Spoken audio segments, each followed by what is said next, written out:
This got me rejected from all 11 graduate programs I applied to.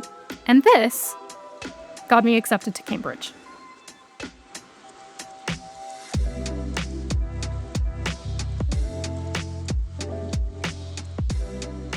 Hello, and welcome to the Open Secret podcast, where we are talking about how people actually get into top master's and PhD programs at UK universities like Oxford and Cambridge.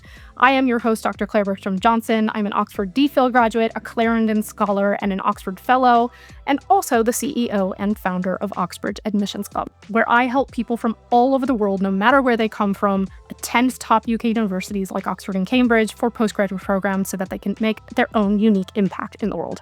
And before we dive into it, I would like to ask you that if you are watching this on YouTube and if this resonates with you today, if you could please like this video and also subscribe to the channel. I put out videos weekly. And also, if you're listening on Spotify or Apple Podcasts, wherever you get your podcasts, if you could rate the podcast. This helps other people discover the podcast and helps achieve the mission of Oxbridge Admissions Club, which is to help make this elite postgraduate admissions advice more accessible to everyone.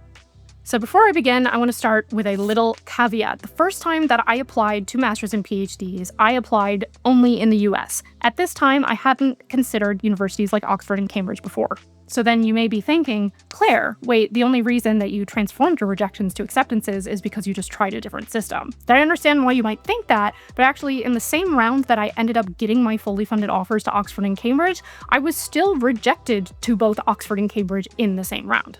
So it was not because I tried a different system, it was because I figured out the correct application approach. And importantly, I did it through trial and error, hence the rejections and the acceptances to Oxbridge. But I've learned from those now so that you can avoid the same mistakes.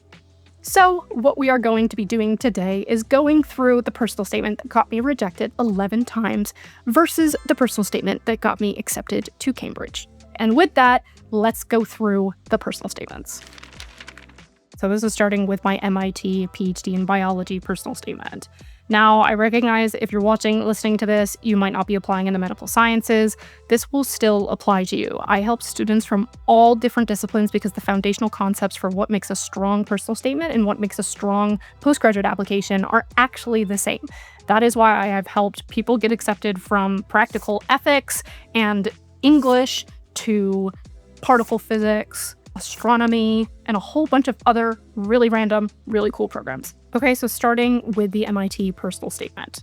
It begins with, when we were 7 years old, my twin sister was the second youngest in the world to be diagnosed with chronic inflammatory demyelinating polyradicular neuropathy, CIDP, a rare autoimmune demyelinating disease which emaciated her almost to the point of death and rendered her paralyzed for many years before she regained the ability to walk. Throughout the years following this diagnosis, I accompanied Megan to many doctor's visits, physical therapy sessions, and surgeries for testing and treatment. This sparked my initial interest in the field of neuroscience and immunology as I searched for a way in which I could better help patients just like her.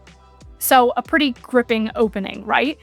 The problem was never that I couldn't write. The problem was that I was following recommendations made for writing personal statements for bachelor's degree applications, where they often talk about these narrative hooks and descriptive stories. Appropriate for a bachelor's application, not appropriate for a postgraduate application. So I'm going to contrast this with the way that I started my personal statement that got me into Cambridge. And actually at Cambridge, most of the time, this is not done with a single cohesive personal statement, but actually a couple separate boxes, including research experience, career goals, etc. But one of the best ways that I can illustrate this is actually in my personal statement that I used to apply to the Cambridge Trust within that application. So this is how you are eligible for funding, and I won full funding for that PhD. So past the first sentence. Since my twin sister was diagnosed with chronic inflammatory demyelinating polyradicular neuropathy when we were 7 years old, I have been fascinated by autoimmune neurodegenerative diseases. To understand better how we can leverage the intersection between neuroscience and immunology to develop sophisticated solutions to medical hurdles, I joined the laboratory of Dr. Benjamin Siegel to research multiple sclerosis in my second year of university. And then I dived directly into the work that I was doing. Though Megan's disease eventually ceased, physically progressed, she has since been diagnosed with a variety of other conditions, including postural orthostatic tachycardia syndrome, various food allergies, and now lymphoma. It is because of Megan's and my family's lifelong daily struggle with her condition that I've become more deeply interested and invested than ever in the pathologies of conditions like hers. Next paragraph. These highly impactful personal experiences have therefore guided my undergraduate career into an interdisciplinary study focused on both mechanisms and novel treatments for neurodegenerative diseases and cancers. Word salad, so complicated. To be honest, if I were an assessor reading this, after the first paragraph, I would have stopped because this is a significant amount of space used just to talk about personal struggles. Now, this is one of the biggest mistakes applicants can make when they have overcome a hurdle in their life, which can often be an inspiration for why they want to study what they study. You don't want to ignore that. That's a very authentic, real, and stand out reason for you to be applying to the program. But what you don't want to do is make the trauma and the difficulty of that experience overshadow what you're actually bringing to the program. So let's go back to the second paragraph. In addition to my studies in biopsychology, cognition, and neuroscience, I sought practical research experience in a cancer immunology lab with Dr. Pavan Reddy, in which I significantly contributed to research investigating the role Sec22b plays in antigen cross-presentation during graft versus host disease. This work has now been published in both the Journal of Immunology and Cell Reports. Okay, if I were assessing this now, I would see significantly contributed. What does that mean? That sounds like somebody who didn't really do much of a contribution at all, and they're using this phrasing to get around saying what exactly it was they did or did not do. I also intensively researched in a multiple sclerosis lab with Dr. Benjamin Siegel, contributing to works primarily concerning the interaction between the interferon gamma CXCL2 regulatory axis and lesion localization and experimental autoimmune encephalomyelitis.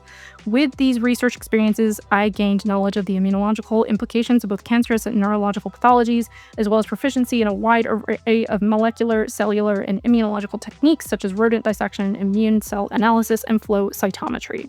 I accomplished all of this while successfully completing a rigorous set of courses in order to earn the Sophomore Honors Award at the end of my second year, as well as University Honors for 4 consecutive semesters.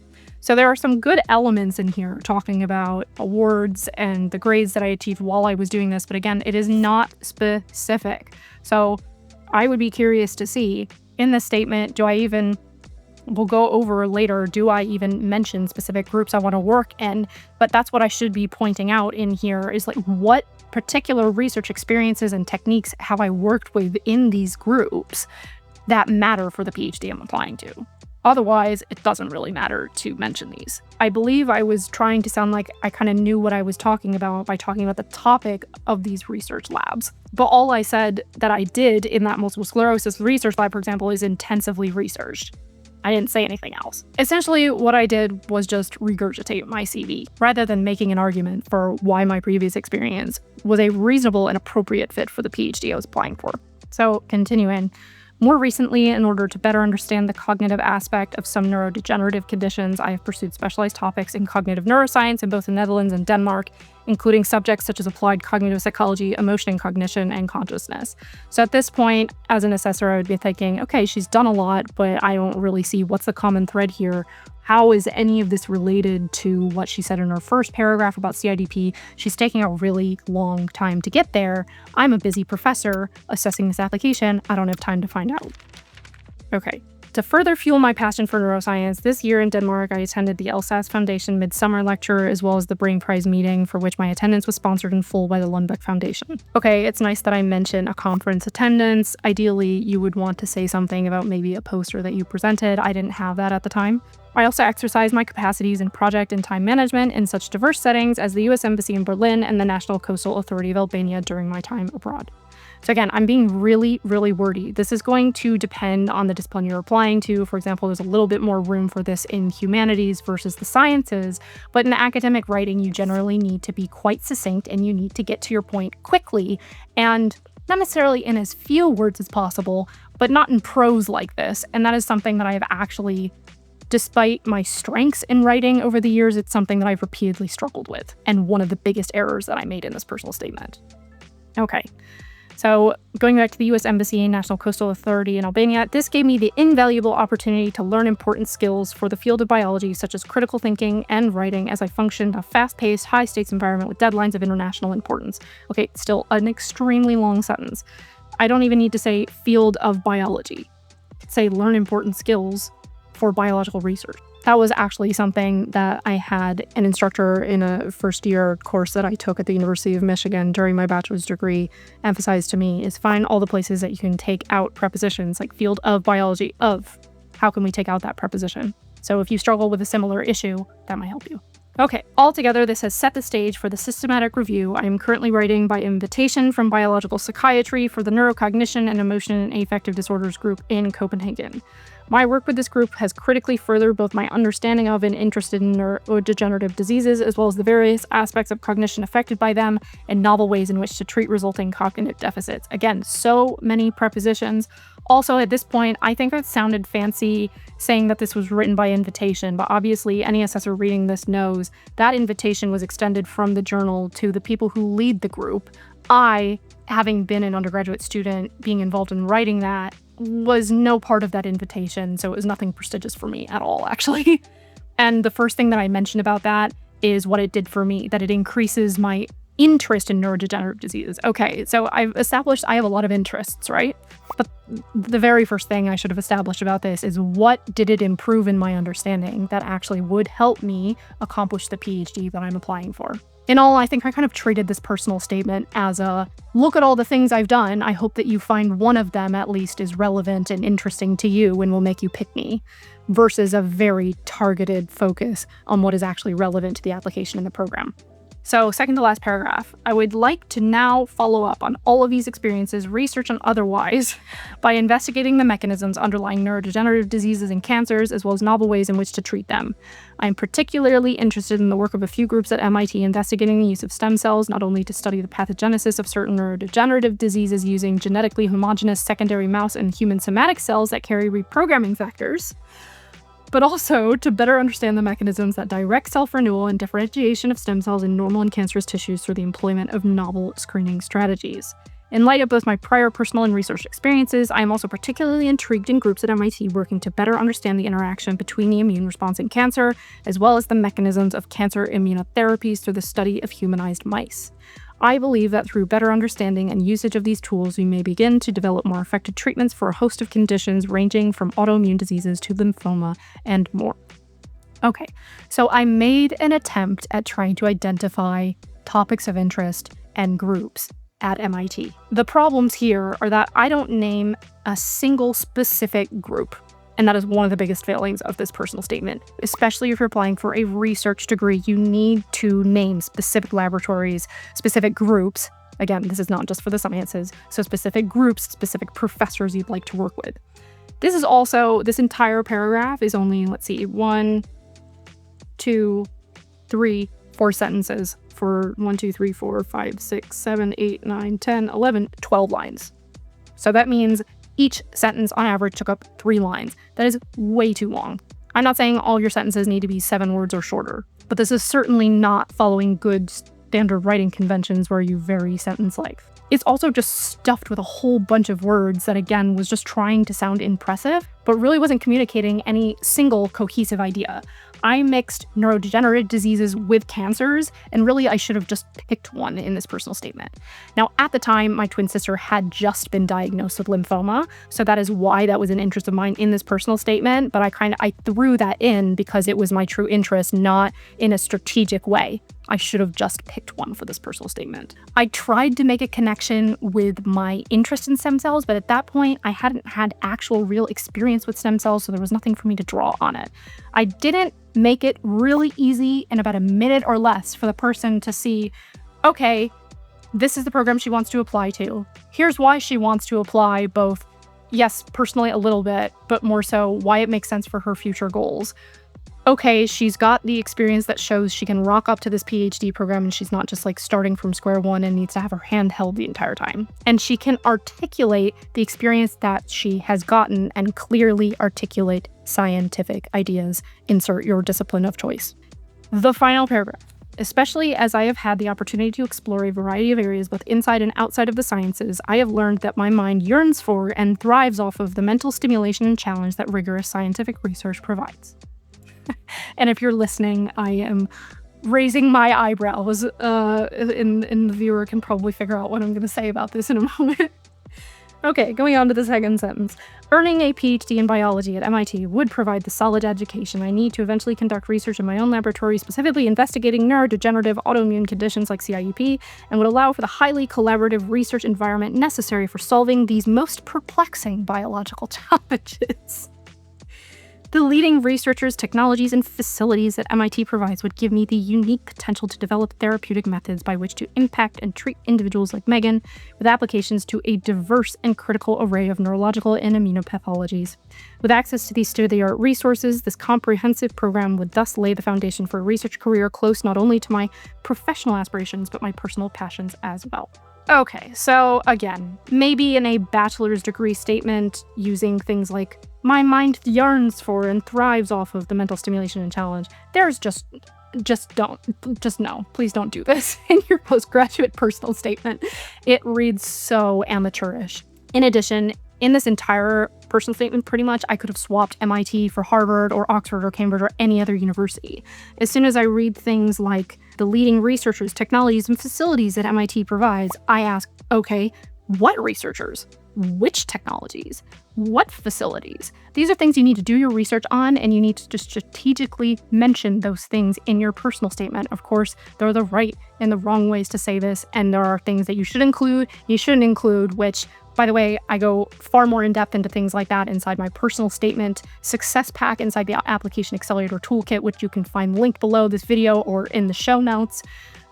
But there's, again, just way too much prose writing. It doesn't get to the point quickly enough.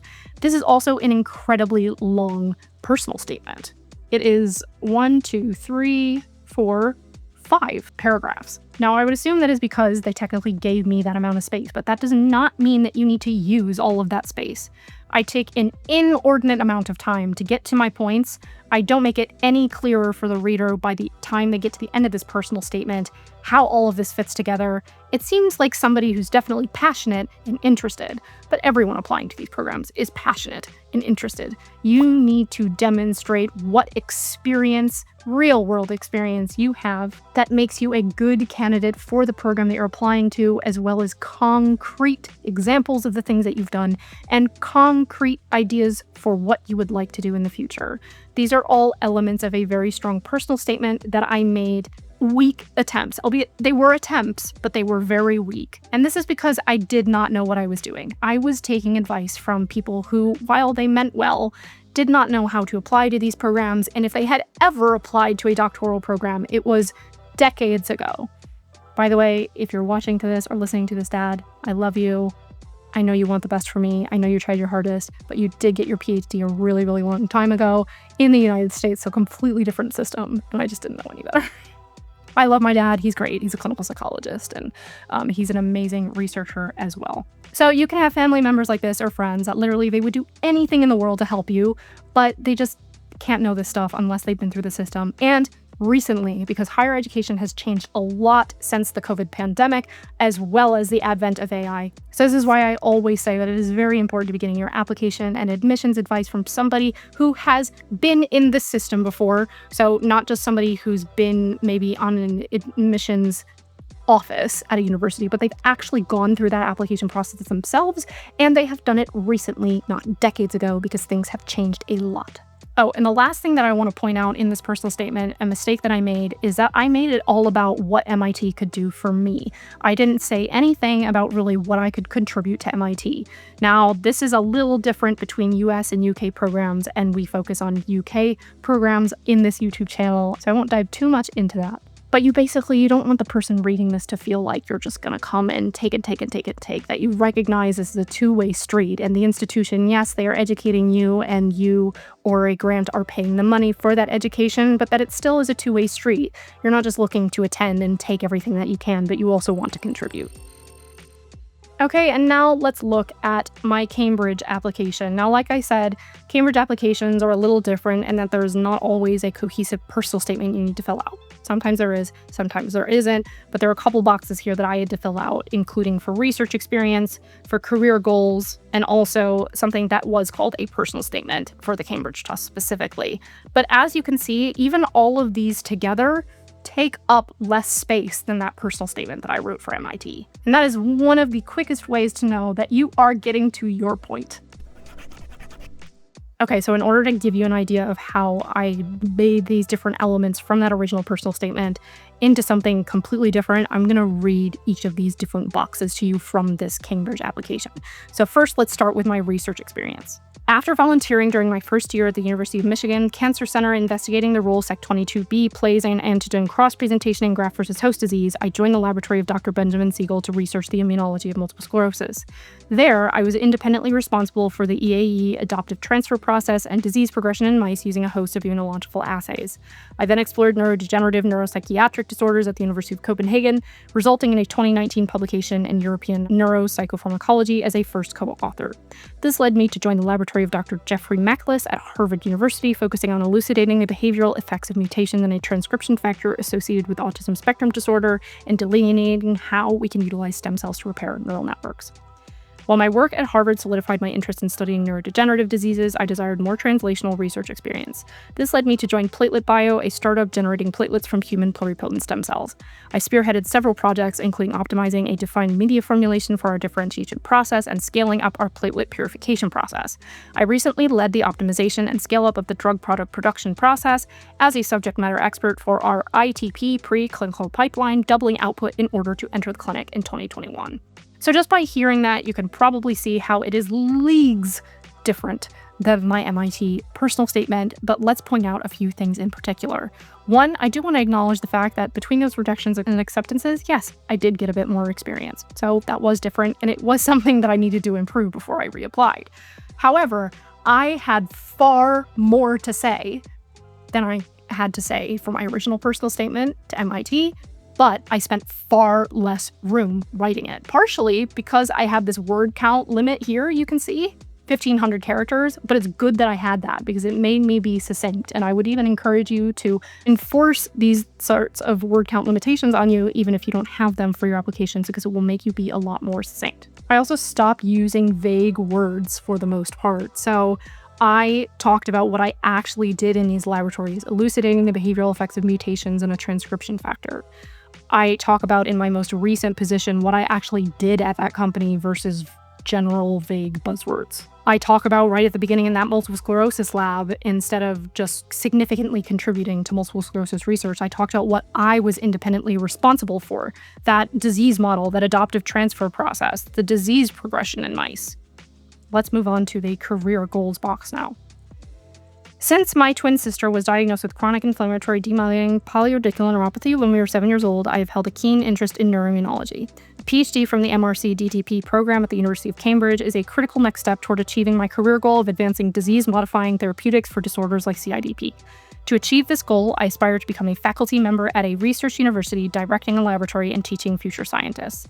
In this role, I desire first to utilize knowledge of the underlying immunology to develop reliable in vitro models of CIDP and similar inflammatory neuropathies using patient-derived autoantibodies and stem cells.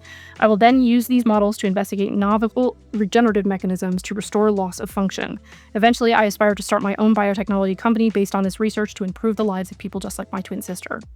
So, in this, with one caveat, I do want to say I have held a keen interest in neuroimmunology. This is such a bland phrase, and I think I got accepted despite that, not because of that sentence. I wouldn't use phrases like that because they're just so terribly common. However, what I did do well here is that I articulated very concrete goals, and I always encourage applicants to do this, even if you're really not sure what your career goals are exactly. And when you're applying, the people reading your application, it's not like they're going to lock you into these career goals forever and say, okay, you've decided now you must be an academic for the rest of your life because you said so in your PhD application 5 years ago. No, it's not like that. So even though your career goals can and will probably change from whatever you write in your application, what you write in your application needs to sound confident and it needs to sound concrete. So I wasn't sure at this point that I wanted to be a researcher at a university, but I thought I might want to be, so that is what I said. It is very definitive, and it's not, oh, I find this interesting, and maybe I'd like to start a company, or maybe I'd like to do this. Look, I'm all interested in all these things, just throw me in wherever I would fit, like I did for MIT and all those other applications. I say what I would like to do at that university. I would like to be directing a laboratory, teaching future scientists, and I aspire to start my own biotechnology company. As a plus, I think this was great because finding people who both want to be involved in academia as well as entrepreneurship, I think is a standout feature that you don't find a lot of the time. Now, of course, don't say things like this if they're not true for you, but just something for you to know. If this is something you're interested in, saying that you've got commercial interests is not going to be a disadvantage for you. This is just a little reminder that you want to show up as authentically you as possible in your application because you want them to accept you. Otherwise, they're not accepting you if you've faked bits and pieces or hidden pieces of yourself. However, there's a difference between hiding pieces of your authentic self that are relevant to your application and strategically omitting details that are, yes, authentically you, but not directly relevant to what you're applying for. So I'm going to give the very cliche advice: be yourself. Okay, so moving on then to my Cambridge Trust personal statement. I consider myself particularly eligible for the Cambridge International Scholarship and the Cambridge Trust Scholarship because of my academic achievements and research potential demonstrated through a variety of research experiences to date. Since my twin sister was diagnosed with chronic inflammatory demyelinating polyradicular neuropathy when we were 7 years old, I've been fascinated by autoimmune neurodegenerative diseases. To understand better how we can leverage the intersection between neuroscience and immunology to develop sophisticated solutions to medical hurdles, I joined the laboratory of Dr. Benjamin Siegel to research multiple sclerosis in my second year of university. There, I was independently responsible for the entire disease progression in mice using a host of immunological assays. While concluding my undergraduate studies in Copenhagen, Denmark, the Copenhagen University Hospital selected me amongst hundreds of students to complete a science research practicum exploring neurodegenerative neuropsychiatric disorders. Do you see how that detail, it was mentioned in my MIT application, but instead I made it clear here that I was selected amongst hundreds of people, showing that someone else has already selected me. This resulted in a 2019 publication in European Neuropsychopharmacology as a first co-author, so I had a more concrete outcome of that I could list here. It was in press when I applied the first time, so it was still a publication that I was out there. It was just not like fully published, but again, it was still in my very first applications as well as this application. After graduating and concluding my work in Copenhagen, I joined the laboratory of Dr. Jeffrey Mackless at Harvard University to elucidate the behavioral effects of a disease risk gene for autism spectrum disorder and to delineate how to repair neural networks using stem cells. So I talk about my stem cell experience. While my work at Harvard solidified my interest in neurodegenerative diseases, I desired more translational research experience, so talking about that transition from one role to the next. I actually left after 6 months because I hated working there. But there is always a more sophisticated way to demonstrate these transitions in your application than what actually happens sometimes. This led me to join Platelet Bio, a startup generating platelets from human pluripotent stem cells. I spearheaded several projects, including optimizing a defined media formulation for our differentiation process. These experiences piqued my interest in the diverse applications of stem cells, leading me to concurrently pursue a master's in biotechnology from Johns Hopkins, at which I currently hold an All-A record. In addition to my research experience, I maintained an excellent academic record during my bachelor's degree. I received a Regents Merit Scholarship, University Honors, the Sophomore Honors Award, and ultimately graduated with high distinction. I also received an invitation to join the Phi Beta Kappa Society, an elite academic honor society inviting only the most accomplished students across the country.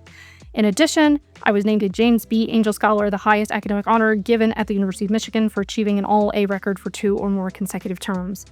Ultimately, I aspired to investigate and create regenerative therapeutics for immune-mediated neurodegenerative diseases to help people like my twin sister. A PhD is a critical next step for me in achieving this goal. A scholarship from the Cambridge Trust will enable me to contribute meaningfully to much-needed rare disease research in the field of neuroimmunology and get me closer to making this goal a reality. So, of course, these are kind of standalone statements, so they overlap a little bit, but there are a lot of really good things going on here. I'll work my way backwards. So, do you see this final sentence? A scholarship from the Cambridge Trust will enable me to contribute meaningfully to much-needed rare disease research. This is very much a, here is what I will contribute versus give me the money because I want to study here. Very big difference, right? And then this very definitive sentence, a PhD is a critical next step for me in achieving this goal. That is very distinctly, succinctly stating why I want the PhD and why it makes sense, why now. This is incorporating a lot of academic achievements. I have to say, when I was writing this, I wasn't entirely sure how to incorporate this, but it seemed important for a scholarship statement, and it worked. So take that information as you will. But again, this is not just a regurgitation of my CV. It is giving context to the points that are on my CV. And importantly, showing how all of them flow together, why I took on each experience. And notice I'm not mentioning things like the random internship I did at the National Coastal Authority of Albania or the internship I did at the US Embassy in Berlin.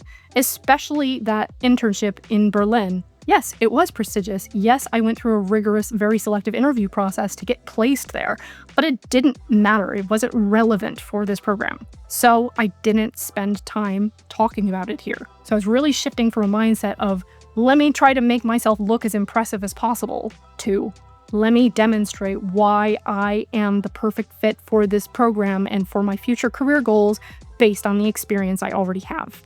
Again, anyone can be interested and excited. Not everyone can have the real experience to back it up. And if you're watching this or listening to this and saying, but wait, Claire, I don't really have the experience, that might be something that you need to improve, just like I did before I could get accepted.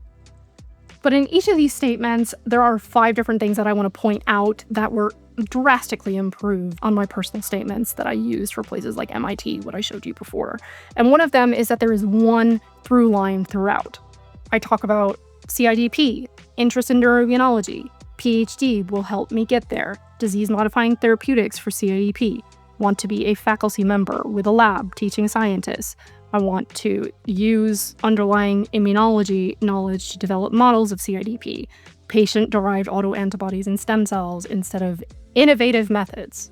I'll then use these models to investigate novel regenerative mechanisms. It shows that I thought through the actual trajectory of my career. And this is really, really important because there are a lot of people who actually apply to these programs and they are applying simply because they don't really know what they want to do next. And just continuing to study seems like the right step. Now, that might even be you right now, and that's okay, but I also urge you to come up with a real, genuine reason beyond that why you're applying. And if you don't have one, then I wouldn't say that this is the wrong choice for you, but I would encourage you to sit with the decision and make sure that this is actually going to be a good use of your time and your money versus going out into the workforce and gaining real-world experience plus a salary.